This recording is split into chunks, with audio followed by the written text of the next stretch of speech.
Hello student, class 9 student. आज हम आपको एक्सरसाइज 1.2 के थिंक एंड रिफ्लेक्ट करवाएंगे। उसके बाद 1.2 एक्सरसाइज करवाएंगे। सबसे पहले थिंक एंड रिफ्लेक्ट का क्वेश्चन है, what is the X coordinate of a point on the Y axis. पहले हम कोऑर्डिनेट पे ध्यान देते हैं कि उसने कहा अगर वाई एक्सिस की बात करी जाए तो इसका एक्स कोऑर्डिनेट क्या होगा। अगर वाई एक्सिस के किसी भी इस पूरी लाइन पे कहीं पर भी पॉइंट है तो उसका एक्स कोऑर्डिनेट होगा 0। सेकंड क्वेश्चन में पूछ रहा है कि वो y पे अगर y एक्स एक्सिस पे पॉइंट आ जाए तो y कोऑर्डिनेट क्या होगा। फिर सेकंड केस में हम कह देंगे कि y कोऑर्डिनेट 0 होगा। एक्स एक्सिस पे पॉइंट है तो y कोऑर्डिनेट 0 है, y एक्सिस पे पॉइंट है तो हमारा x कोऑर्डिनेट 0 है। ठीक है, नेक्स्ट है हमारा थर्ड, डज पॉइंट क्यों y x ever coincide with point pxy। क्या कभी एक्स वाई क्यों अगर हमारा पॉइंट है वाई एक्स कभी भी आपका P अगर एक्स वाई पॉइंट है इससे कभी भी कोइंसाइड करेगा, कभी भी इससे टकराएगा, तो आप कह सकते हो कि एक केस हो सकता है वेन एवर एक्स और वाई की वैल्यू अगर सेम हो तो वो दोनों पॉइंट एक ही होंगे। जस्ट बिकॉज मैंने एक्स को वाई कर दिया, स्वैपिंग कर दी इनकी पोजीशन, उससे कोई फर्क नहीं पड़ेगा, तब कोइंसाइड नहीं करेंगे। मैंने इनकी पोजीशन स्वैप करी है, उससे कोई फर्क नहीं पड़ेगा, लेकिन अगर इनकी वैल्यूज भी सेम होगी तभी ये आपस में कोइंसाइड करेंगे। ठीक है, फोर्थ में पूछ रहा है if x is equal to Y then X Y is equal to Y X. If x is not equal to Y, उसने कहा अगर x और y इक्वल नहीं है तो हम ये कहते हैं कि X Y is not equal to Y X. वो कह रहा है अगर मैं x और y की वैल्यू इक्वल नहीं दे रही, हाँ, तो वो कह रहे हैं कि एक्स वाई और वाई एक्स भी इक्वल नहीं आएगा। बिल्कुल सही कह रहा है। जब मेरे पास एक्स वाई की वैल्यू इक्वल नहीं है तो एक्स वाई और इनकी स्वैपिंग करने से सिर्फ वैल्यूज इक्वल नहीं आएंगी, इनको इक्वल होना पड़ेगा। यही थर्ड क्वेश्चन में समझाया गया है। और कह रहा है कि and X Y is equal to, अगर मैं वाई एक्स दे देते हैं तो क्या आपका उस केस में x is equal to Y होगा? यस, ट्रू, बिल्कुल होगा। अब आपने स्वैपिंग तो करी है, साथ में उनकी वैल्यूज को भी इक्वल रखा है। पोजीशन स्वैप करने के बावजूद आपको वैल्यूज भी इक्वल करनी है, तभी ये चीज पॉसिबल होगी, अदरवाइज नहीं। ठीक है, ये आपके 1.2 के थिंक एंड रिफ्लेक्ट थे। अब हम नेक्स्ट 1.2 एक्सरसाइज शुरू करते हैं। मैंने ये पूरा डायग्राम बना दिया है। वैसे उसने आपको क्वेश्चन में क्या लिखा हुआ है कि ये जो डायग्राम है -7 से लेकर 0 तक की वैल्यू पे जा रहा है और 13 से लेकर 0 तक की वैल्यू। अब हमने ग्राफ में बना और y एक्सिस इसका, x एक्सिस 13 से 0 और इधर -7 से 0 गिवन है आपको। और उसमें ये भी कहा हुआ है कि इसके अंदर 1 centimetre is equal to 1 unit, यानी कि जो 1 सेंटीमीटर का गैप है 1 फीट या जो भी आपका उसके अकॉर्डिंग चलेगा, आपने यूनिट लेना है, इसमें यूनिट वर्ड यूज कर देना। ठीक है, तो कुछ क्वेश्चंस के हमने आंसर देने हैं इसमें। क्वेश्चन फर्स्ट है, प्लेस रियांस rectangular study table. Rectangular study table बनाना है उसका, with 3 of its feet at the point. उसके 3 पैरों की वो पोजीशन बता रहा है। फर्स्ट उसकी पोजीशन है आपकी 8, 9, मतलब इसकी एक्स एक्सिस 8 ये रहा और y एक्सिस 9 हो, ये बिल्कुल आपका ये यहाँ से x एक्सिस अगर हम 8 लेके जाएं तो ये, और ये y एक्सिस ये 9, ये इसकी फर्स्ट पैर की। ठीक है, क्योंकि ये टेबल है इसलिए मैं T पॉइंट यूज कर लेती हूँ। और इसके सेकेंड फीट की जो पोजीशन है वो 11, 9 है, ये है 11 और इसका ये 9, तो ये लगभग यहाँ आएगा। ठीक है, इसको A कह देते हैं। और थर्ड फीट इसने कहा 11 एंड 7, ये 7 है आपका और ये 11, ये पोजीशन है इसकी 8, 9, 11, 9। बी पॉइंट की पोजीशन है 11, 11 एंड 7। तो अब बताओ, वो कह रहा है कि अगर ये थर्ड 4th फीट होगा तो उसका यहीं पर होगा। रेक्टेंगुलर शेप में बोल रहा है तो फोर्थ पोजीशन क्या होगी, फोर्थ फीट की पोजीशन क्या होगी, एक्स एक्सिस 8 होगा और वाई एक्सिस 7 होगा, तो इसकी फोर्थ होगी आपकी 8 एंड 7 पोजीशन होगी। ये इसका टेबल बन जाएगा, स्टडी टेबल, यहाँ स्टडी करेगा वो, ठीक है, ये इसका स्टडी टेबल। रेक्टेंगुलर शेप उसने बोला है, तो हमने रेक्टेंगल शेप बना दी है इसकी। किस तरीके से कि भाई यहाँ ये वाला डिस्टेंस और ये वाला डिस्टेंस खास इसका सेम होना चाहिए, और यहाँ पर अगर इसका जो भी कोऑर्डिनेट है 7, तो यहाँ पे भी क्या होना चाहिए, 7 कोऑर्डिनेट है, ठीक है, 8 7। फिर उसने कहा है कि is this a good spot for table, yes good spot for table. What is the width of the table, table की विड्थ कितनी है, लेंथ कितनी है, वो निकालनी है। मतलब डिस्टेंस फार्मूला लगाते हैं, विड्थ निकालते हैं, लेंथ निकालते हैं, ठीक है। तो पहले हम इसकी लेंथ निकाल लेते हैं, TA कहेंगे, डिस्टेंस फार्मूला लगाएंगे अपना, distance between T and A, x2 minus x1, तो T के कोऑर्डिनेट्स को वही कल की तरह हम 8 और 9, और A के कोऑर्डिनेट्स को हम यहां कहेंगे 11 एंड 9। ये x1 हो गया हमारा 8, y1 9, x2 11, y2 9। क्लियर। फिर से हम डिस्टेंस फॉर्मूला लगाया, TA x2 minus x1 11 minus 8 whole square plus 9 minus 9 whole square, 11 में से 8 गया 3 स्क्वायर, ये कैंसिल हो गया और ये 3 यूनिट हमारा आंसर आ गया, ठीक है, लेंथ में आ गया। अब हम इसकी ब्रेथ निकालते हैं, TL निकाल लेते हैं, सेम डिस्टेंस फॉर्मूला लगाएंगे। T के कोऑर्डिनेट हमारे पास 8 और 9 और L के कोऑर्डिनेट हमारे पास 8 एंड 7। फिर से distance formula, TL x1 8, y1 9, x2 8, y2 7। TL distance formula लगाते हैं, 8 माइनस 8 इसमें 0 ही हो जाएगा, प्लस 7 माइनस 9 स्क्वायर, ये 0 हो गया, तो इसमें हम ये 2 का माइनस 2 का स्क्वायर 4 और ये इसका स्क्वायर रूट हो गया, तो ये आपकी वैल्यू क्या आएगी, 2 आ जाएगी, 2 यूनिट। क्लियर।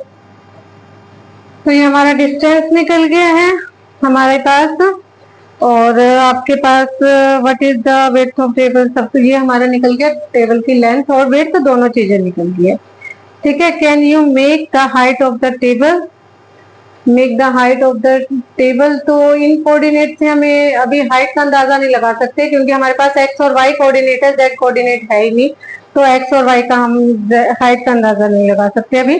सेकेंड क्वेश्चन है इसी का, if the bathroom door has a hinge at B1 and open into the bedroom, will it hit the wardrobe? ये आपका बाथरूम B1 है, उसका दरवाजा है, वो कह रहा है कि अगर ये बाहर की तरफ खुलेगा तो क्या ये 3 इससे टकराएगा, अलमीरा से, उसके वार्डरोब से टकराएगा या नहीं टकराएगा। मतलब आप जब दरवाजा बंद करते हैं तो वो दरवाजा हमारा किस तरीके से बंद होता है, मैं आपको ये बताती हूँ कि जैसे ये आपकी है, ये बंद है दरवाजा आपका, ठीक है, ये चीज, ओके, ये डोर होता है आपका, जब आप इसको ओपन करते हो तो ये इस तरीके से ओपन होता है, ऐसे आता है सामने। तो अगर मैं ये चीज निकाल लूं, इसका डिस्टेंस निकाल लूंगी, अगर मैं इस चीज का डिस्टेंस, तो उससे मुझे ये पता चल जाएगा कि ये आगे इससे वार्डरोब से टकराएगा या नहीं टकराएगा, ठीक है, क्योंकि खोलने के बाद तो ये दरवाजा इसी तरीके से खुलेगा ना। तो हम वो डिस्टेंस देख लेते हैं, B1 और B2 का कितना डिस्टेंस है। अगर वो 3 यूनिट से ज्यादा हुआ, क्योंकि यहाँ पे ये जो है ये 3 फीट 3 यूनिट से शुरू हो जाता है, अगर ये डिस्टेंस 6 यूनिट से ज्यादा हो गया तो ये से टकराएगा, अदरवाइज ये से नहीं टकराएगा, ठीक है। तो हम लोग क्या देखते हैं इसमें, डिस्टेंस फॉर्मूला फिर से लगाते हैं। ये आपका क्वेश्चन सेकंड है, सेकंड क्वेश्चन है इसमें, तो डिस्टेंस फॉर्मूला फिर से बिटवीन B1 एंड B2। अभी ना ये एक्सिस के काम चल रहे हैं, मैंने तो डिस्टेंस फॉर्मूला लगवा दिया आपको, आप लगाओ ना लगाओ तो भी चलेगा, अगर इनमें भी नहीं लगाते तो भी चलता। अब देखो कैसे मैं बता रही हूँ, B1 और B2 का अगर आपने डिस्टेंस निकालना है, इसका आपको कौन सा कोऑर्डिनेट पता है, वाई कोऑर्डिनेट। B2 का भी वाई कोऑर्डिनेट पता कर लेते हैं, x तो 0 है, ये 4 है, तो इसमें हमारे पास जहां एक कोऑर्डिनेट गायब है तो हम सिंपल y2 माइनस y1 कर सकते हैं या x2 माइनस x1 कर लेते हैं बस। तो मैंने क्या करते हैं, इसमें 4 माइनस 1.5 लगाते हैं, हमारा आंसर आएगा ये 2.5 यूनिट। तो मतलब जो दरवाजा है उसकी जो 90 डिग्री के उस पे जब ओपन होगा तो ये 2.5 का होगा, यहाँ तक का डिस्टेंस, यहाँ तक दरवाजा आ जाएगा। और वार्ड रोड कितने पे है, 3 यूनिट पे है, तो वो वार्ड रोड से नहीं टकराएगा, तो वो इजिली ओपन हो जाएगा। ठीक है, नेक्स्ट क्वेश्चन है, आप वो कह रहे हैं कि उसके बाथरूम पे देखें, उसके 4 कॉर्नर्स है जो बाथरूम के, उनके कोऑर्डिनेट बताओ। What are the coordinates of 4 corners, O, F, R and P। O, R ये रहा, F and P point, P point आपका ये रब हो गया है, दिस इज P पॉइंट आपका। इनके कोऑर्डिनेट बताने, O, R, F, P के कोऑर्डिनेट। तो देखते हैं O के कोऑर्डिनेट कितने हैं, ये आपका थर्ड क्वेश्चन है, थर्ड का फर्स्ट पार्ट। O के कोऑर्डिनेट्स क्या हैं, O के कोऑर्डिनेट 0 0 है। P के कोऑर्डिनेट क्या है, P में इधर आपका y एक्सिस 0 है, x माइनस 6 है। और R के कोऑर्डिनेट चेक करते हैं, R में आपका अगर देखा जाए तो ये यहां से यहाँ 9 पे जा रहे हैं और -6 एंड 9। F के कोऑर्डिनेट चेक करते हैं, y एक्सिस के ऊपर है तो x तो 0 होगा और y की वैल्यू 9 है। ये इसके बाथरूम के चारों कोऑर्डिनेट्स हैं। What is the shape of showering area, SHWR, इसकी शेप के बारे में बात कर रहा है कि इसकी शेप क्या है शावरिंग एरिया।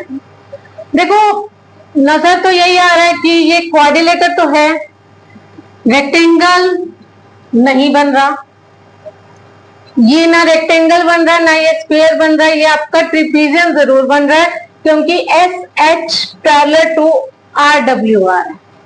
ठीक है, तो शावरिंग एरिया है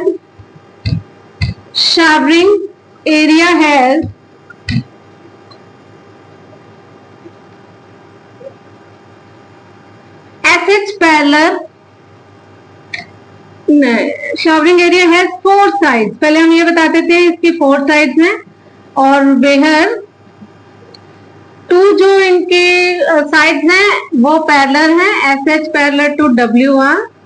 ठीक है, सो इट इज ट्रिपीजियम। तो ये हमारा एक क्या है, ट्रिपीजियम है। इसको हम ना रेक्टेंगल कह सकते हैं, ना हम इसे स्क्वायर कहते हैं, ना हम इसे पैरेललोग्राम कह सकते हैं, तो ये ट्रिपीजियम है। उसने कहा है थर्ड में, mark of 3 feet into 2 feet space for wash basin and 2 feet 3 feet space for toilet. ठीक है, 3 फीट और 2 feet space for wash basin, मतलब 3 लेंथ है और 2 उसकी विड्थ लेनी है। तो वॉश बेसिन लगाते हैं, पहले हम डायग्राम में देखते हैं, 3 एंड 2, और जो वॉश बेसिन की है 2 and 3 space for toilet. Write the coordinate of the corner of these spaces.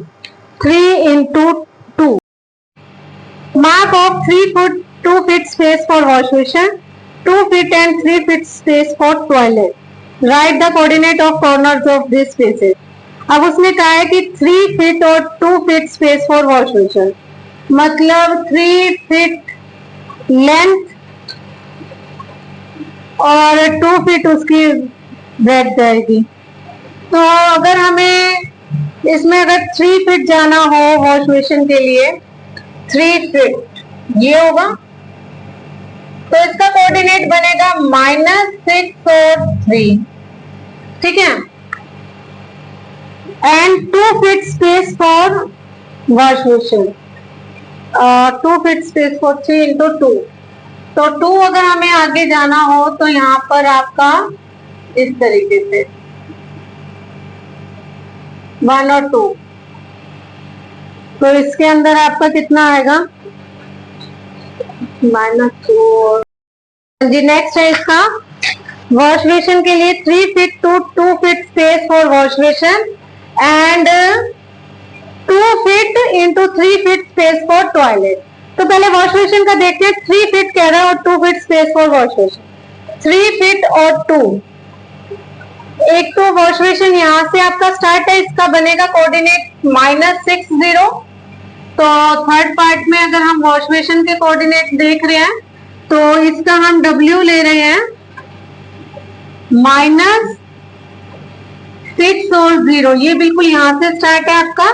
और इसका फिर 2, ये स्पेस जो जा रहा है इसका माइनस यहाँ से लेकर यहाँ पर ये -4 एंड 0 वॉश बेसिन आपका। तो इसका नाम कुछ भी रख देते हैं हम, एक पॉइंट लिख देते हैं, ए पॉइंट इसका, B -4 एंड 0, और जो C पॉइंट है इसका, इसने क्या कहा है इसकी 3, और आगे से यहाँ पर कितनी बनती है इसकी 3 फुट एंड 2 फीट। तो इसका कितना बनेगा यहाँ से -4 एंड +3, C पॉइंट हो गया ये। और इसका D पॉइंट देते हैं वॉश बेसिन का, ये C पॉइंट हो जाएगा इसका -4 एंड 3, और इसका जो D पॉइंट है वो रहेगा आपका -6 एंड 3। ठीक है, ये हमारा हो गया बेसिन के कोऑर्डिनेट। फिर हमें कोऑर्डिनेट्स बताने हैं इसमें टॉयलेट के, वो 2 फीट और 3 फीट के बारे में कह रहा है। तो टॉयलेट के कोऑर्डिनेट्स अगर आपके हैं तो उसमें कितने होंगे आपके, इसको नाम ABCD दे दिया हमने, E दे देते हैं उसके कोऑर्डिनेट्स को नाम। तो उसने कहा है कि ये 2 फीट, तो -6 3 से ये शुरू होगा, F कोऑर्डिनेट, और 2 इंटू 3 है, तो ये -3 और यहां से 3, -3 और 3, EF। नेक्स्ट कोऑर्डिनेट का नाम हम रख देते हैं G। अब G के जो हमारे कोऑर्डिनेट हैं वो हमारे 2 फीट आगे चलना पड़ेगा, तो हमें -3, और यहाँ 3 से 2 फीट आगे चलो तो 5। H के कोऑर्डिनेट, आपका H यहाँ स्पेस लेगा, H के कोऑर्डिनेट क्या होंगे -6 और 5, ये H कोऑर्डिनेट आएगा आपका -6 एंड 5। ये आपकी टॉयलेट की और ये आपके वॉश बेसिन के कोऑर्डिनेट आ गए।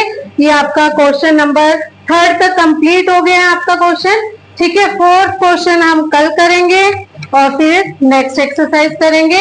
अभी के लिए बाय, और अगर आपको कोई प्रॉब्लम है तो कमेंट बॉक्स में जरूर पूछें। और